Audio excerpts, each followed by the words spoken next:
Psicología política y subjetividad de Margarita y subjetividad política en jóvenes. Los editores académicos de este texto son Omar Alejandro Bravo, Álvaro Díaz Gómez y Juan David Villa Gómez. Tengo la presentación aquí, en esta mañana, de Álvaro Díaz Gómez. Es un gusto saludar a Álvaro, es doctor en Ciencias Sociales, Niñez y Juventud de la Universidad de Manizales, psicólogo de la Universidad Vinca, profesor del Departamento de Humanidades de la Facultad de Bellas Artes. Ha publicado Devenir, Subjetividad Política, un punto de referencia sobre el sujeto político en 2014.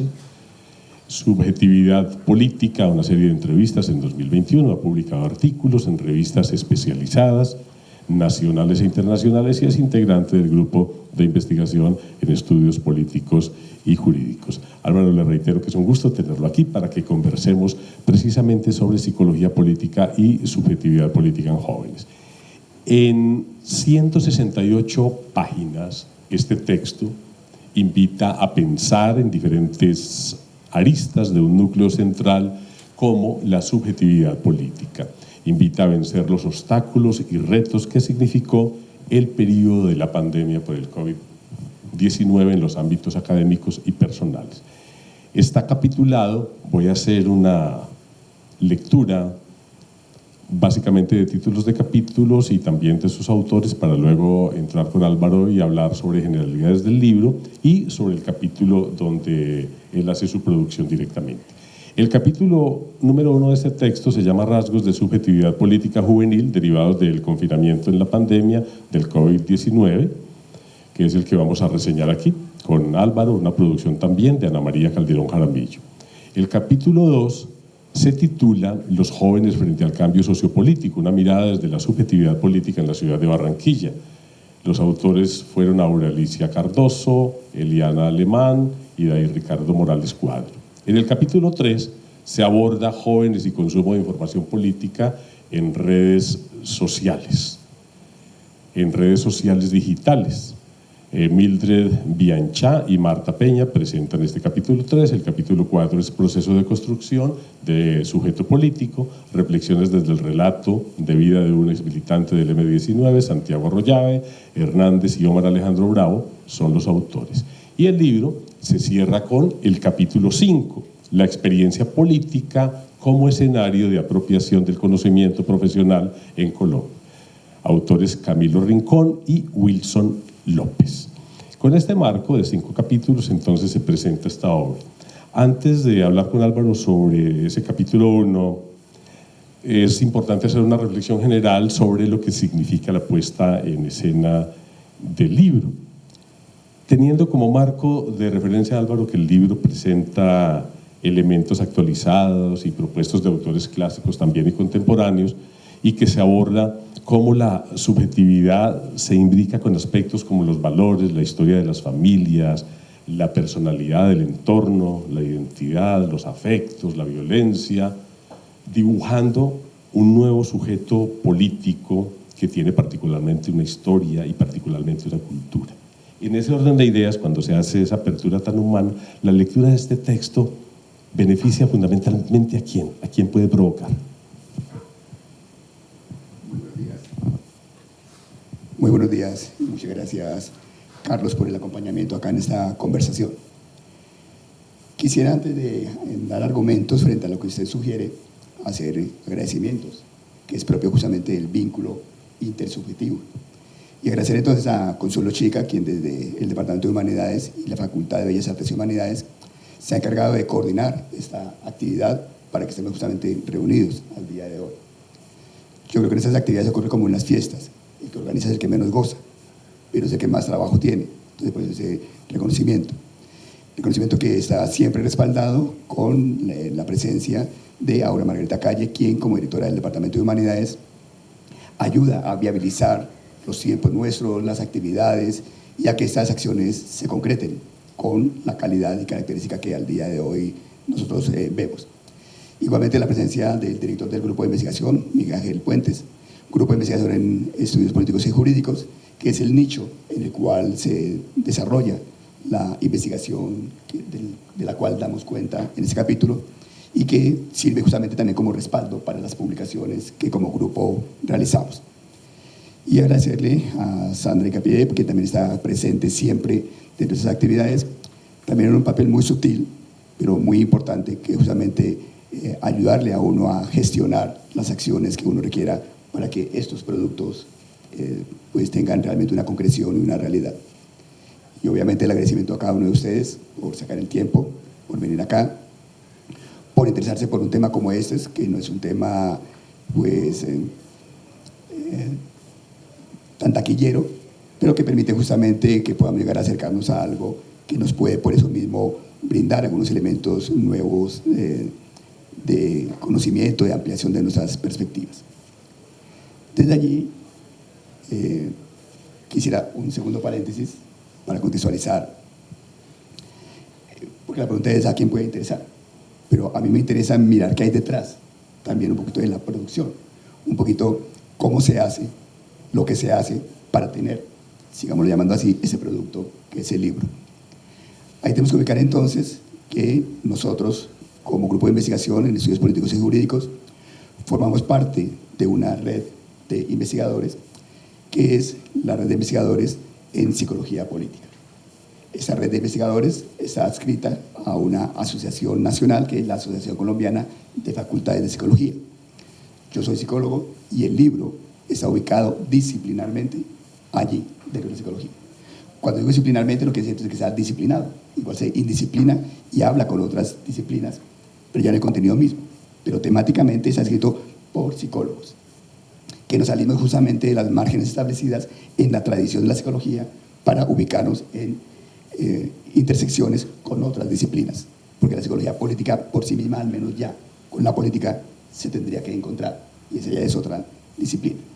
Entonces, ASCOFAPSI, Asociación Colombiana de Facultades de Psicología, crea una estrategia desde el 2005 para que los investigadores de las diferentes universidades del país, facultades de psicología, que están adscritas, que pertenecen a ellos como pertenecen a ASCOFAPSI, puedan llegar a reunirse temáticamente según justamente intereses más específicos. Cuando uno habla de psicología, uno supone que es en singular, pero podríamos decir psicología es psicologías en plural, porque hay áreas y enfoques de la psicología. Psicología clínica, laboral, educativa, política, comunitaria, social, con enfoques como el psicoanálisis, el conductual, el transpersonal, etcétera, que abren pluralidades. Entonces, ¿cómo poner a dialogar tanta pluralidad? Creando subcomunidades. La estrategia de ASCOFAPSI entonces hace que se creen los nodos de psicología. Desde un tiempo reciente, año 2022, se crea el nodo de psicología política. Ese nodo se crea por iniciativa que tengo de ayudar a congregar una comunidad académica que empieza a emerger en el país, muy incipiente todavía. Y por eso soy el coordinador del nodo durante 3 años. De hecho, hasta el año pasado, perdón, hasta este año, a comienzo de año, fui el coordinador del nodo. Dentro de la coordinación, en trabajo conjunto, entonces, decimos qué hacemos o qué podemos hacer para concretar el quehacer del nodo. Porque ninguna agrupación se hace si no tiene una actividad para hacer, una dinámica que le pueda llegar a caracterizar.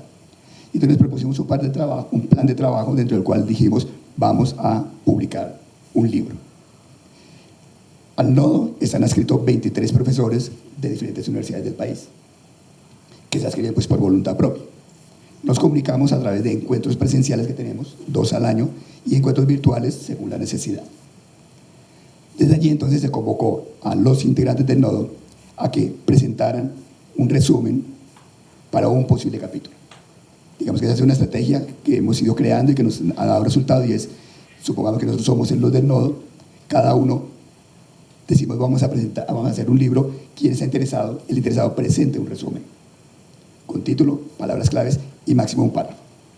Sobre eso, supongamos Carlos y yo como editores académicos, perdón, si es como editor académico, y yo leemos entonces ese resumen que se envía, miramos que tenga pertinencia con la convocatoria, en este caso que sea relacionado con la psicología política, y si vemos que tiene esa relación, pues damos la vía libre para que se desarrolle ese resumen en un tiempo no más allá de 3 meses.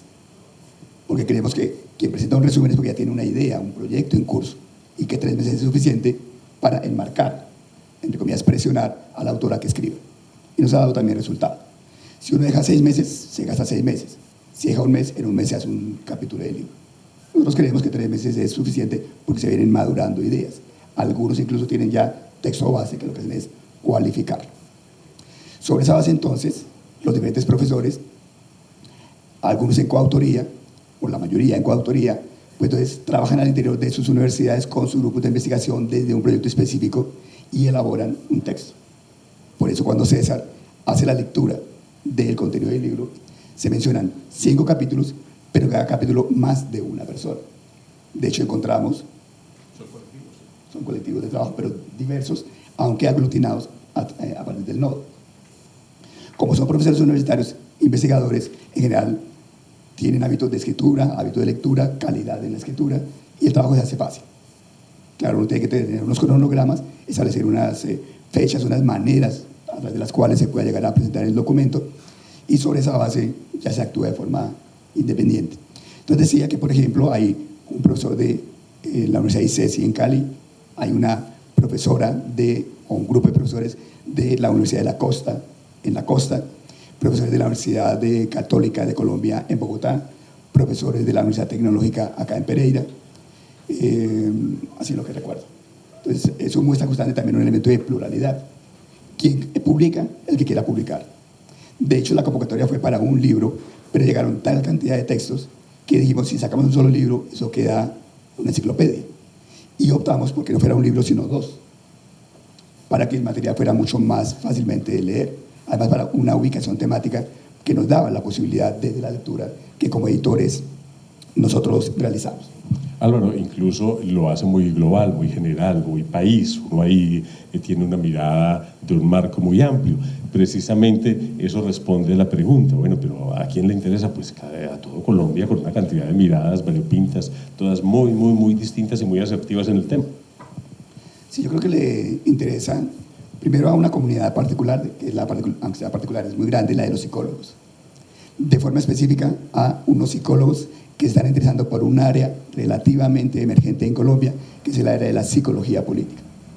Le debe interesar al ciudadano común y corriente, porque tiene que ver con problemas de nuestro actuar diario, como tiene que ver la intención de voto, la influencia de los medios masivos de comunicación, los medios alternativos, los medios digitales, como lo que se plantea ahí en el título, las maneras como se vive la violencia, cómo se percibe, y esto tiene que ver con todos nosotros. Pero digamos que académicamente está un poco más tematizado y nos ayuda también a potenciar esa novedad que tanto en Colombia como en América Latina se presenta como emergente, que es esa área de la psicología política. Es muy ilustrativo ese juego con esas técnicas como relatos, entrevistas a profundidad, y eso le va marcando, como usted también lo insinúa, como dos ejes temáticos que rigen la obra, como 2 puntos de partida. Sí, digamos, y yo aquí quisiera hablar un poquito más, sobre todo porque hay colegas o personas que supongo no son psicólogos, es un autodidacta en ese sentido. Por ejemplo, para los colegas estudiantes, uno podría preguntar ¿qué es la psicología? ¿Qué estudia la psicología? Y cada cual se dará una idea. Entonces, la psicología tiene distintas definiciones según los enfoques que se pueda llegar a tener. Una de ellas, por ejemplo, la psicología conductual dice, la psicología lo que estudia es la conducta del individuo. Pero ellos dicen, no, eso es demasiado limitado. Y entonces, para el caso de la subjetividad y la subjetividad política se dice, ¿basta solamente con la conducta o habrá otras alternativas para mirar lo psíquico y cómo se expresa la subjetividad en su modalidad de subjetividad política?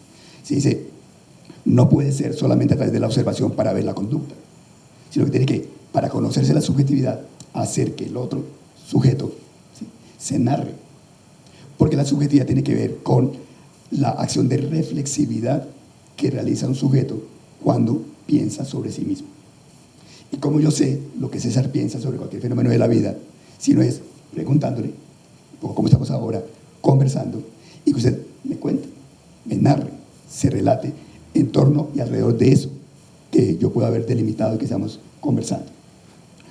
Y entonces aparece que las maneras a través de las cuales se privilegia la conversación es lo que se conoce como los métodos narrativos, que ya se ha narrado, ¿sí?, historias de vida, autobiografías, relatos, que permiten entonces reconocer quién es el otro.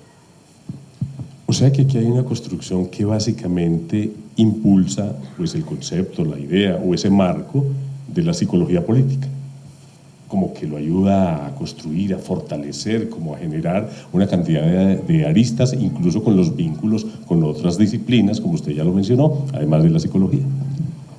Sí, aquí hay, digamos, una historia que es la historia disciplinar. En la historia disciplinar, la psicología como disciplina tiene siglo y medio, que es relativamente poco en términos de la historia de las ciencias. Pero esa psicología que aparece como psicología científica, que es una psicología que empieza en el laboratorio experimentalmente, se va transformando. Aparece mucho después, y me refiero en ese sentido hace unos 100 años, un área de esa psicología que es la psicología social. Esa psicología social trata de estudiar los temas distintos que no son netamente experimentales, aunque también hay psicología social experimental en el laboratorio. Pero luego se va reconociendo también que la psicología social no puede solamente limitarse a lo que ocurre en el laboratorio, sino que tiene que salir al campo a mirar a los ciudadanos comunes y corrientes. Y entonces eso cambia las formas de mirar y las formas de investigar. Mucho más recientemente, hace unos 50 años, empieza a aparecer derivado de la psicología social esta área de la psicología política. O sea, si se quiere, la raíz, la psicología como disciplina. Una área particular, que es la psicología social, y una rama, que es la psicología política. Entonces, ¿qué estudia la psicología política? La psicología política dice, nos vamos a preocupar de estudiar, hay varias definiciones, pero una de ellas, por ejemplo, el comportamiento político. Y en el comportamiento político entonces implica cómo actúan, cómo se comportan los ciudadanos. Otra definición que estoy tratando de ayudar a impulsar es que la psicología política debería estudiar la subjetividad política como su objeto de estudio. En cuanto que la subjetividad no se limita solamente a la conducta observable, sino que permite reconocer lo que el otro realmente piensa en cuanto que hace un proceso de reflexión sobre sí mismo. Álvaro, antes de entrar al capítulo 1, para que lo miremos específicamente, es muy interesante el concepto de psicología política porque nos pone el tema político en revisión, pero también como que lo pone en la mesa, como que los ciudadanos sentimos la necesidad de explorarnos políticamente desde nuestra propia sensibilidad. Es un poco lo que uno encuentra aquí, como el mundo que lo permea o no, lo hace sensible, por ejemplo, a tener una acción o una actitud política. Ese yo creo que es una gran reflexión y punto de partida en un texto como estos.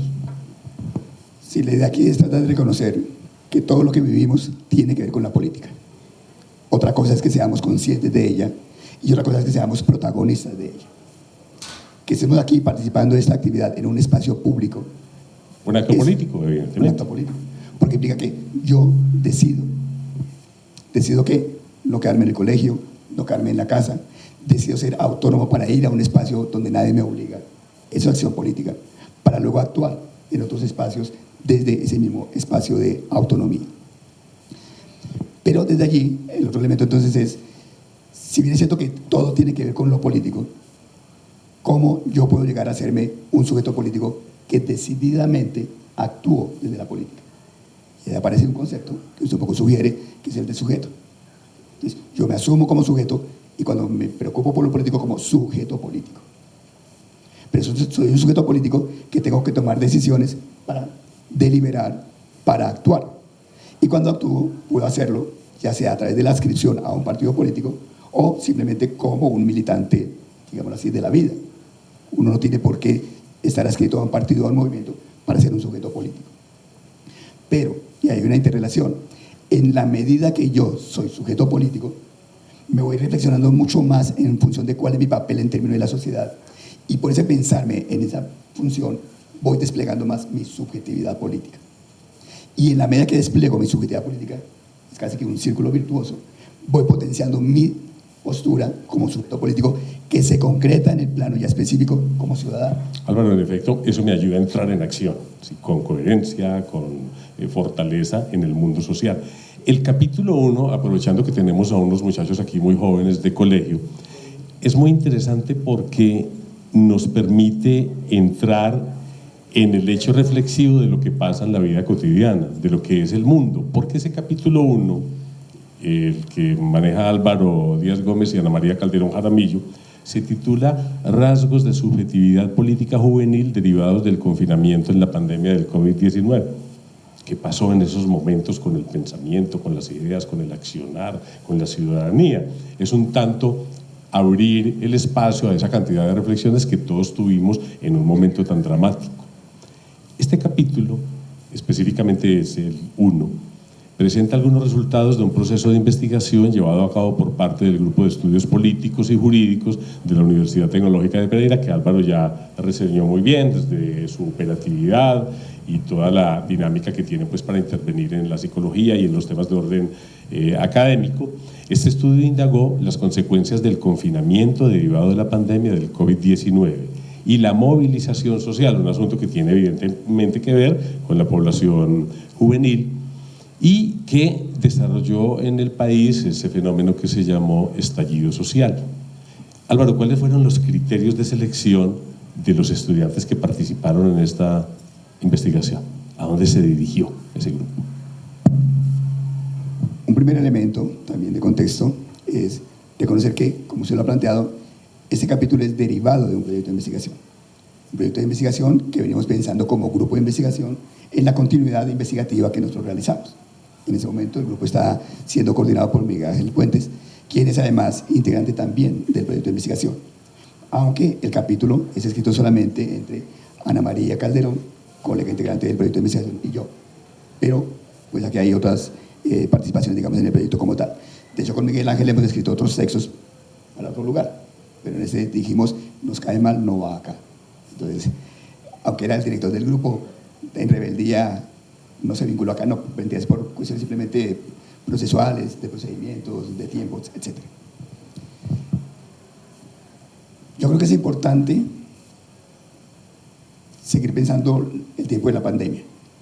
Yo creo que nosotros le hemos dado un salto, como que queremos hacer una negación, no volver a él, quizá incluso por lo mismo que usted llama dramático, por la vivencia dramática que se tuvo.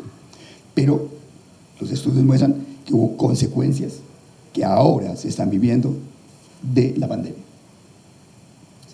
En términos de salud mental nada más, las cifras son también alarmantes. Y son alarmantes en todos los grupos poblacionales. Y si ubicamos el grupo poblacional que el texto plantea de los jóvenes, quiere decir que esos jóvenes son en general jóvenes estudiantes. Entonces la pregunta es, y ya también hay indicadores, ¿cómo influyó la pandemia en el rendimiento académico de los estudiantes, tanto en el momento de la pandemia como en las consecuencias después de la pandemia? Y entonces ahí se empieza a ver que hay que volver sobre ella, sobre la pandemia, para ver qué ocurrió, qué se presentó. Y en este caso en particular nosotros decimos, queremos ver qué ocurrió con los jóvenes durante este periodo y decidimos entonces, o mejor, y dentro de la pandemia, recordemos que la pandemia se realizó un proceso de educación que fue a través de la virtualidad. Yo allí ejercía el rol de profesor en ese momento. Me tocó, al igual que otros profesores y otros estudiantes, vivir entonces la educación virtual, aprender un poco cómo hacer eso, que todos allí fuimos experimentando. Yo siempre creo que los programas de curso tienen que estar relacionados con el contexto particular. Para ese momento yo daba el programa de Humanidades 1, ¿sí? Y Humanidades 2, nombres genéricos que luego uno ya concreta. Para ese caso, el nombre del curso fue Juventud y Pandemia, porque me interesaba empezar a pensar lo que estábamos viviendo. Y había 4 capítulos, 4 unidades, que son las que permiten justamente reflexionar alrededor de. Entonces, la primera unidad, por ejemplo, de Humanidades 1, tiene que ver con la historia de las humanidades. ¿Cómo lo relacionamos con la pandemia? Entonces, haciendo ese recorrido, ¿qué son las humanidades ahora, en tiempo pandémico? Se quiere humanidades pandémicas. Otra unidad es la unidad sobre política. Igual, ¿cómo estamos viviendo la política en la pandemia? La otra unidad era sobre estética. Entonces, ¿cómo se viven las estéticas dentro de la pandemia? Y la última unidad que es sobre cultura. ¿Cómo vivimos la cultura en pandemia? Cada una de esas unidades entonces eran reflexionadas y, aunque eran pocos textos, ya empezaban a aparecer algunos textos que nos permitían reflexionar. De hecho, con Miguel Ángel y con Ana María escribimos uno de los primeros textos que hay sobre los efectos de la pandemia en la juventud, publicado en una revista venezolana año 2019-2020 más o menos. Al día de hoy encontramos acá una cartilla de relatos que contiene relatos justamente de los estudiantes que en ese momento tomaron los cursos. Esa es una obra de los estudiantes, aunque aparece a mi nombre. Les sugiero, pues, para que puedan retomar ahora algunas de las cartillas y las lean. Y volvamos a recordar cómo unos jóvenes vivieron la pandemia. Y ahí seguramente ustedes van a decir lo mismo que yo viví, o diferente a lo que yo viví, pero nos vamos a sentir allí interlocutados con lo que se plantea. Entonces, a partir de eso, como era virtual, también tengo como estrategia que no se trata solamente de dar un discurso académico, sino de reflexionarnos a nosotros mismos. Quizá por mi rol como formación como psicólogo, quizá como una estrategia didáctica, quizá para ayudar a pensar al otro como sujeto, quizá para que no se vaya solamente a inteligencia artificial y se busca la tarea, sino piense usted a sí mismo. Entonces, pero fue una estrategia que fue surgiendo allí, uno no tiene todo fríamente calculado. Le fui sugiriendo a los estudiantes semanalmente que respondieran a lo que luego llamamos una pregunta generadora.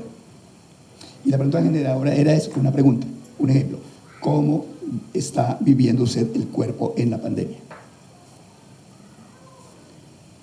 Y el estudiante respondía eso.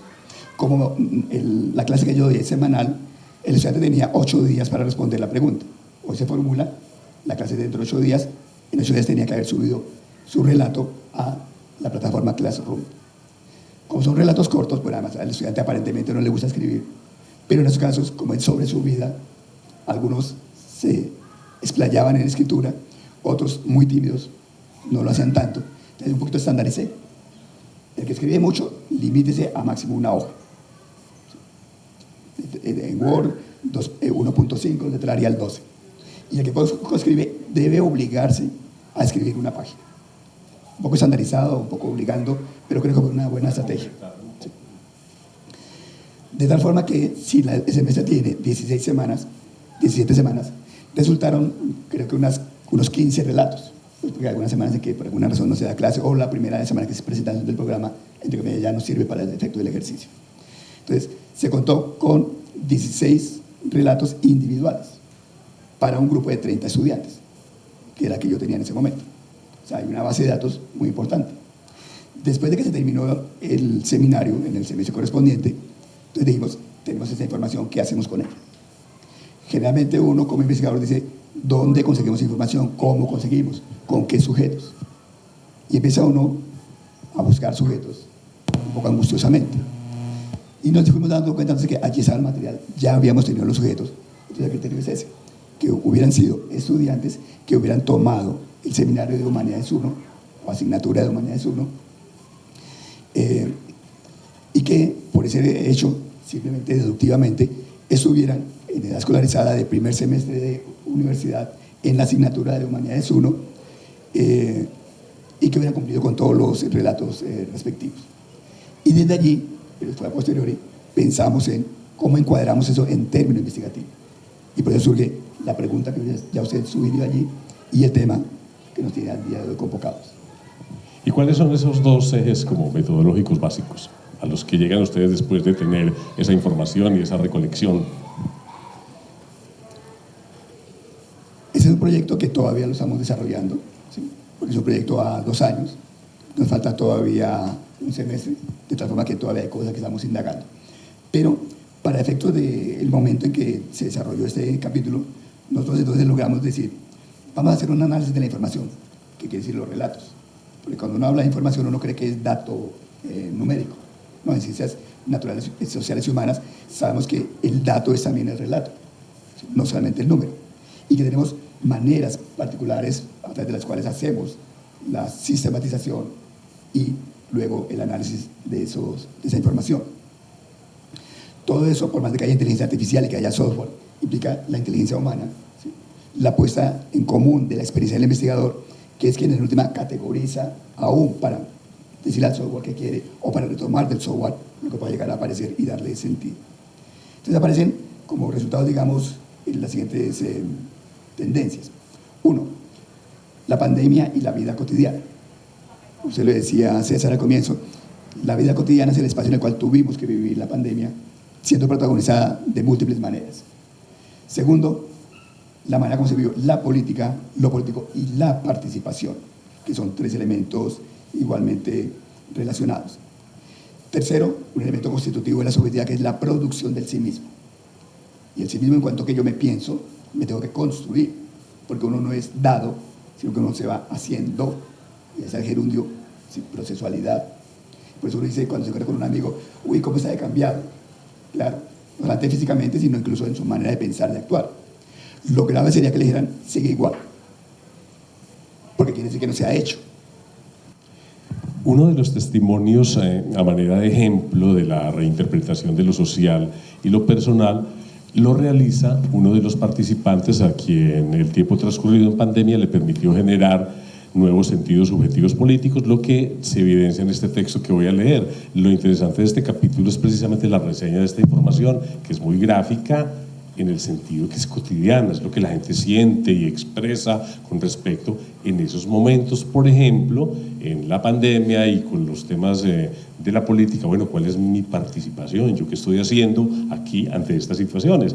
¿Qué es lo que en alguna medida esta obra propone? Generar esa reflexión y mirar cómo pues, el solo hecho de pensar ya es vinculante socialmente, ya se hace una participación.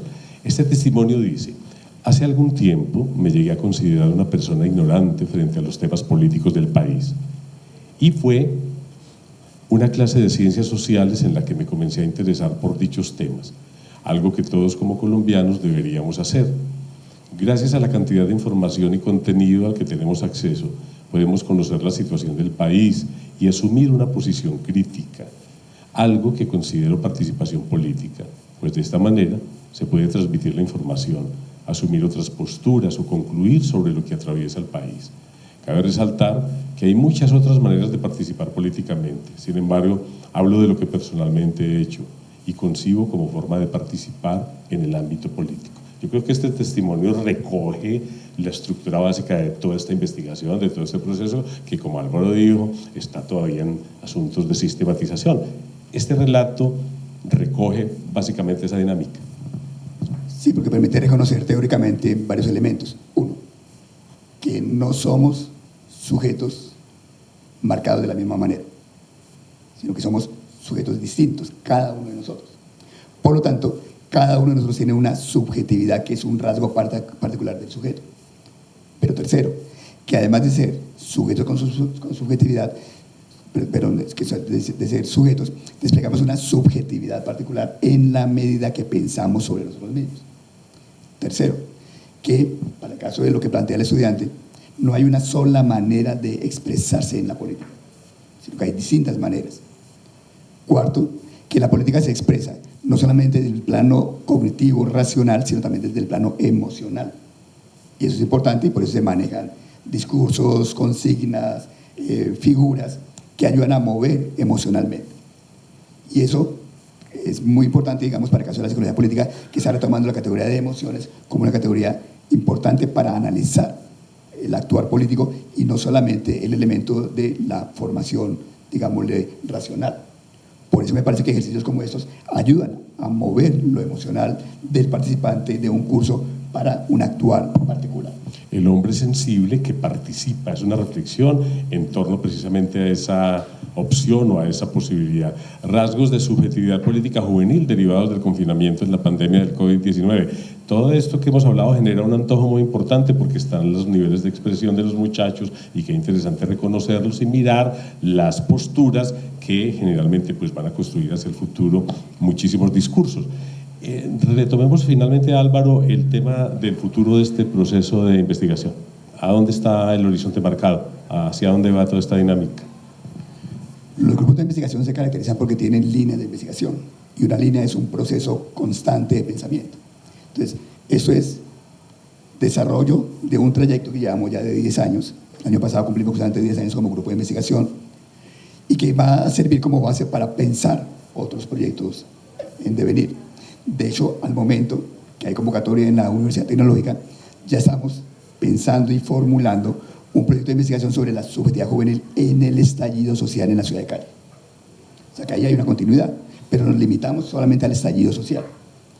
Tenemos también ya pensado una estrategia que es, ya hemos dicho, cómo ver la subjetividad con narrativas. Entonces pensamos recoger narrativas autobiográficas, pidiéndole entonces a participantes del estallido social que hagan su autobiografía, a ver qué resulta. Y de ahí haremos el análisis respectivo. O sea que hay cierto nivel de continuidad, pero con un matiz específico. En este caso, la política en una de sus expresiones, el estallido social. Un texto provocador, psicología política y subjetividad política en jóvenes. Álvaro Díaz Gómez nos ha hecho el enfoque de este primer capítulo que hemos reseñado profusamente aquí. Álvaro, muchas gracias por haber participado con el texto, que tengamos la posibilidad también de tener un documento que es nuevo, ¿cierto? Acabo de salir hace 3 días, y que ustedes pueden consultar, aprovechar que Álvaro está aquí este resto de mañana para que se ilustren un poco sobre el trabajo que vienen haciendo. Álvaro, muchas gracias por compartir este espacio. A usted, César, muchas gracias por la lectura del libro, por la interlocución, y recordar que este libro se encuentra en internet, acceso gratuito, de tal forma que pueden volver, si les interesa lo que hemos comentado acá, sobre este capítulo o sobre cualquiera de ellos. Allí hay un par de capítulos que a mí en particular me interesan mucho, por ejemplo el de la subjetividad de un exmilitante del M-19, porque narra justamente desde un militante, del M-19 en la ciudad de Cali, que vive en siglo de 50 años él, cómo fue que él se fue construyendo como sujeto político a partir de esa participación política. No porque sea del M-19, sino porque lo que dice él en ese trayecto. Y otro capítulo que hay allí que me llama mucho la atención es la manera como jóvenes estudiantes de bachillerato asumen el conflicto y el posconflicto después de la pandemia, pero como consecuencia de la vivencia de la pandemia. Entonces hay, digamos, 2 polos interesantes de reflexión, además obviamente del capítulo que nosotros escribimos. Muchas gracias a ustedes por haber estado acá presentes, por haber estado con esta escucha atenta. Muy amables.